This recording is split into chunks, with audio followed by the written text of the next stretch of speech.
Bethesda and Starfield are two things that I talk about a lot on my channel. I discuss them so much, especially with several Starfield reviews that I've created, with Bethesda rant videos I've made. A recent one I made got like over 9,000 views. Super excited about that. Thank you all so much for that support. You should subscribe. But we're really talking about today is the wasted potential of this game, of Starfield, and the waste of time that it's been, right? Like, we're going to talk about Freelanes. Freelanes is an update that released a bunch of quality of life features, right? New X tech, right? Basically things that we've been in Fallout 76 for a few years now, right? Where you can actually customize your guns, creating a whole new end game. Except the end game is useless because you've already broken it with like all the RPG mechanics. So it's like, okay, wasted potential, waste of time.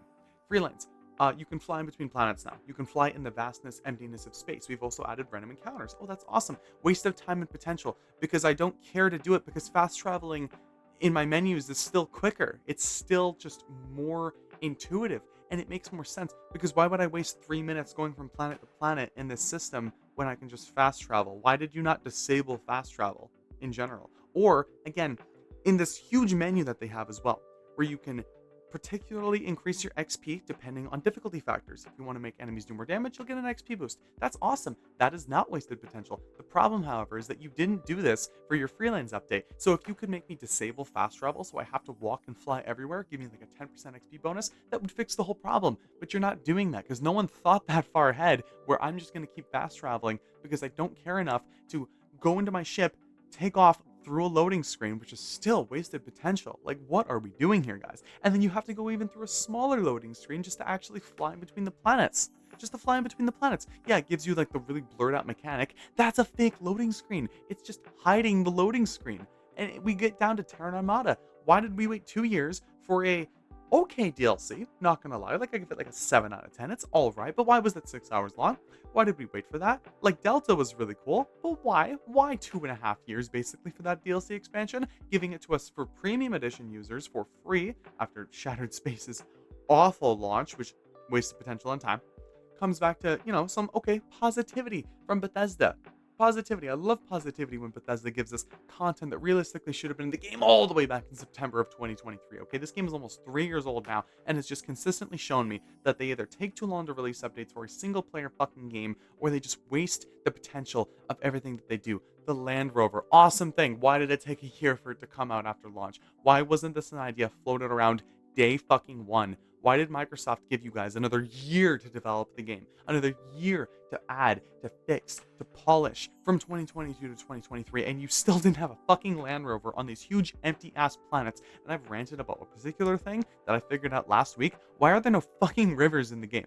The amount of biomes that you guys procedurally generated, and there's not one river. There's not one river in the entire fucking game. You need mods to add a fucking river.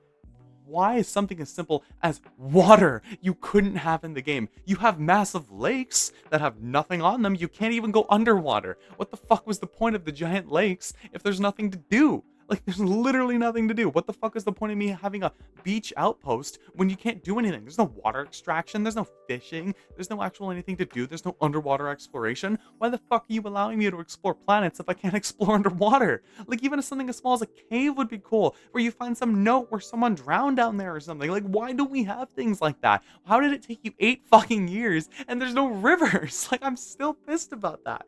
Why was there so much time spent on this game? And you know what? The majority of the time probably wasn't even spent on the game. It was spent on the engine upgrade. And the engine upgrade was underwhelming, a waste of time, and a waste of potential. They touted Creation Engine 2. It's going to be fucking amazing. And it was a graphical update. Yeah, they updated the graphics. They updated gameplay. I think Starfield's gunplay is definitely a lot better than anything they've ever done, at least coming from Bethesda Game Studios. It's a huge improvement over their previous entries of any kind of game. But what are we doing here? Like, there's so much more you could be doing. The bug fixes. Why the fuck that there are bugs in Starfield that were in oblivion? Why is the NPC pathing awful? Why don't they have day-to-day objectives? Why does the frame rate crash anytime you have more than like 6 NPCs on screen, right? Like, why are the cities so fucking massive with nothing to do in them? Why is New Atlantis fucking huge and there's nothing to do? Why couldn't we have like the Well, which is the little city under New Atlantis?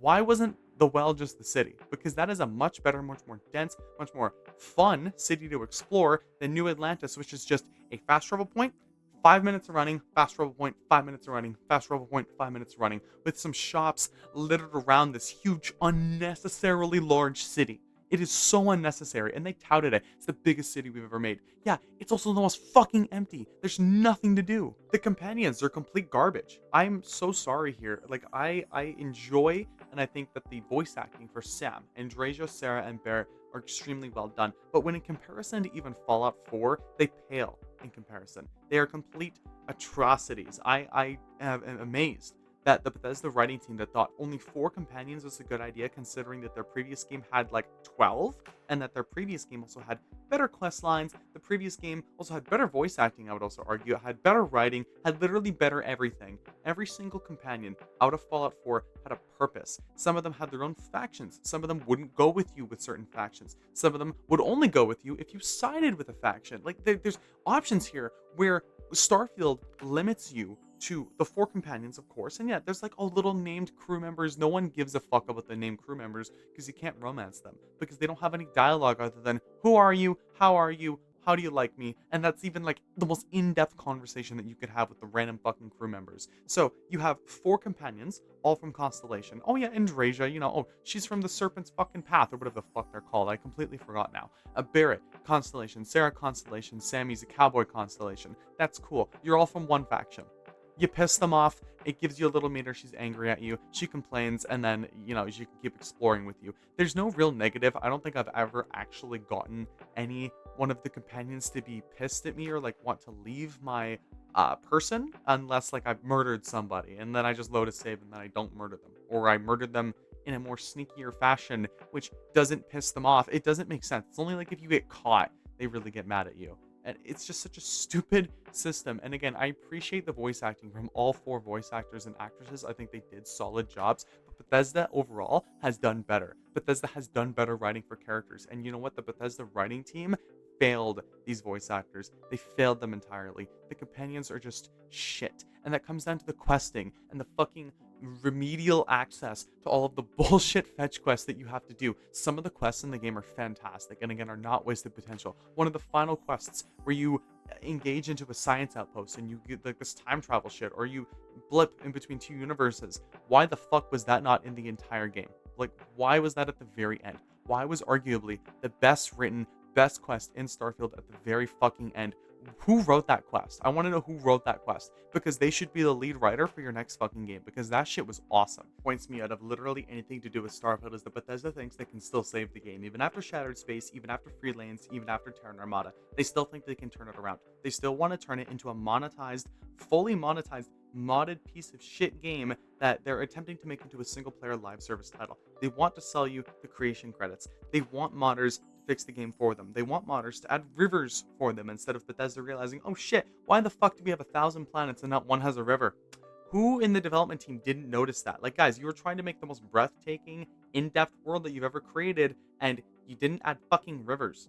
Like, Starfield is quite literally the exact quote of, as wide as an ocean, as deep as a puddle. There's nothing to do. And yes, there are so many little bits of questing to do. Your first playthrough can be fucking amazing because you're just going to keep finding shit. You're going to keep finding shit. But when you play the game for like more than 20 hours, I would argue, maybe even less depending on your tastes in RPGs, you're going to realize, oh my god, there's a lot of content. There's hundreds of hours of content. There's so much to do. But there's no like there's no depthness to it. There's no like, oh my god, you can actually really go down into an RPG here. The game doesn't really give you that much choice. It's the most basic questing. For example, on Neon, there's a gang you can join, right? Oh my god, I can join a gang. And it's like, holy shit, that's a cool quest line. It lasts about an hour. If you're lucky, the quest literally lasts about an hour. The entirety of this gang quest line lasts about an hour. And what you do is you turn this game that was an hour ago, mind you, a completely getting ripped apart by another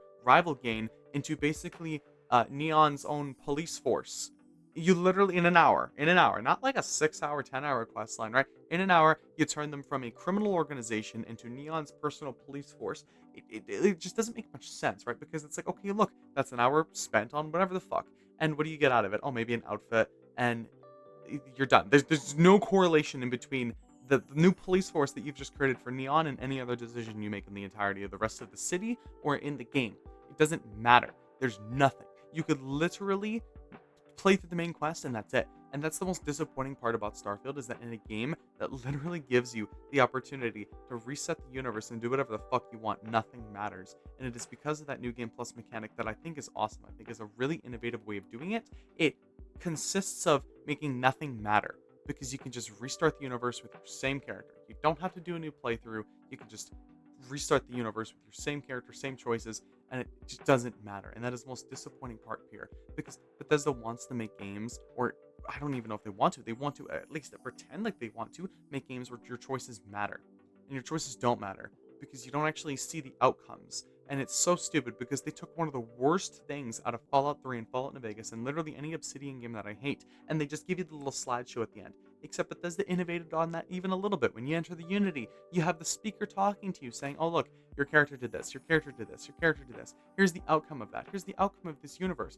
Here's what he did. Here's what that did. And it's like, look, that's cool. I want to be able to play that. I want to be able to see it. That's what I liked about Fallout 4's ending so much, is that I actually got to be able to see the fucking outcomes. I could have conversations with my companions. I could continue playing. I could see that if I sided with the Brotherhood of Steel or the Railroad, those agents would be distributed into Diamond City. They'd be distributed across the Commonwealth. You could actually see markings and little outposts. The Minutemen, for example, would be a really good one, because you'd have all of these Minutemen outposts everywhere, and you'd be able to go explore. You'd be able to do little even side quests with them. You'd be able to defend settlements with them. That was really cool. I really enjoyed that, but none of that is in Starfield. And for a game that took about twice the length of Fallout 4 to make, no one thought of this. And it's so disappointing too, because you had about triple the amount of people working on Starfield, which either comes down to you had so many people working on the game, a huge, unnecessarily large budget for a game that should not have realistically been that big. And other space games have already outdone you. Games that are bigger, games that are smaller. I would argue that The Outer Worlds 2, even though I was disappointed with that game, did a much better job at making a space RPG than Starfield did. And Starfield, you could actually fucking fly your ship. And Outer Worlds, you couldn't. And yet Outer Worlds did a better job.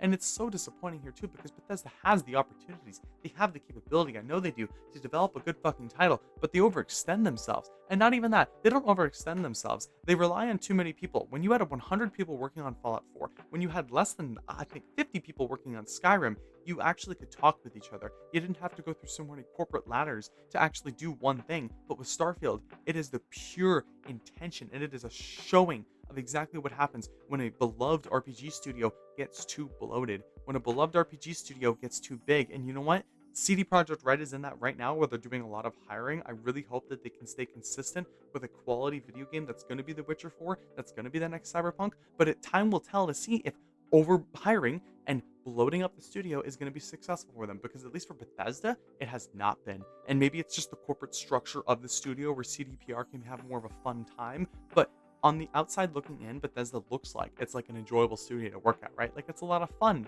But I imagine if you want to do anything, it actually requires a lot of management to talk to. It requires a lot of, oh, can we actually do this? Because of your shitty fucking engine, because you just don't know.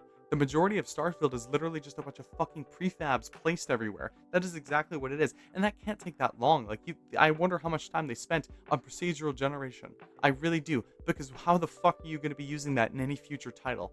Realistically, I don't want to see a Starfield 2 unless you can completely remake the engine and actually allow me to have the freeness and exploration that you promised originally of like No Man's Sky. I want to see No Man's Sky exploration in a Starfield 2. You'll fucking have me. I want to see the writing of at least Fallout 4, and you'll have me. I want to see the fucking gunplay of Starfield advanced, because they had some solid gunplay, but I also want to see the companions of Fallout 4, or of Fallout 3, or of Skyrim, or of literally any other fucking game that you've made. I want to see actual innovation in a game that should have been more innovative, okay? I want to see a content-complete game. I don't want to see a game where I'm going to spend 100 hours into it, right? And I can nitpick literally every single part about the fucking game because there's something that could be added, because you guys didn't playtest it enough, because you focused so much on bug patches, because you wanted to make sure that the game ran well. You actually didn't make sure that the game was content complete, because you made sure that the game is as fucking wide as an ocean, but it is, in fact, as empty as a puddle, as in-depth as a puddle.